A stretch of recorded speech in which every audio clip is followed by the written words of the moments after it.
ഇന്ന് നിങ്ങൾക്കൊരു ഹോംവർക്ക് തരികയാണ്. ഒരുപക്ഷെ നിങ്ങളൊക്കെ വിചാരിച്ചിരിക്കുന്നത് പ്രസംഗം കഴിഞ്ഞ് പോയാൽ എല്ലാം തീർന്നു എന്നാണ്.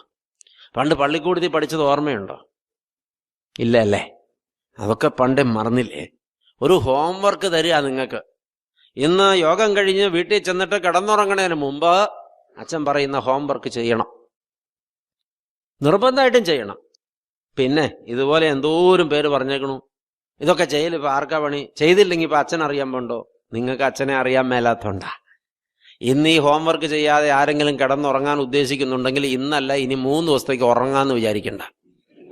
അതിനുള്ള പണി എൻ്റെ കയ്യിലുണ്ട്. ആമേൻ. ദൈവമക്കളെ, ഈ ഹോംവർക്ക് വീട്ടിൽ ചെന്ന് നിശ്ചയമായിട്ടും ചെയ്യണം. എന്താണെന്നറിയോ?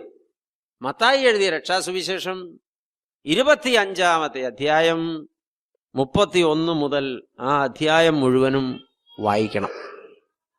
ഒരു പ്രാവശ്യം വായിച്ചാൽ പോരാ, മനസ്സിലാകുന്നത് വരെ വായിക്കണം.